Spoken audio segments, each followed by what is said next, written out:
Let's talk about kids late to class and what you can do about it. Being late to class is a refusal behavior. It's also a lack of responsibility.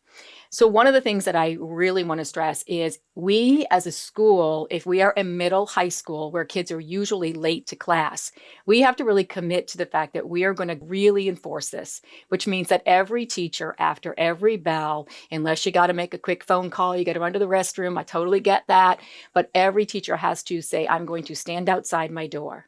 And all you have to say is, okay, guys, let's go. We got about 3 minutes till the bell, or 30 seconds, guys, we got this. Get out there, every single teacher that can be out there, every adult, to coach them to get to class on time. If there's nobody out in the hall, they will dilly-dally, they will talk to their friends, and they won't think it's important to get to class on time. So make it important by getting out there and really tackling this as a team.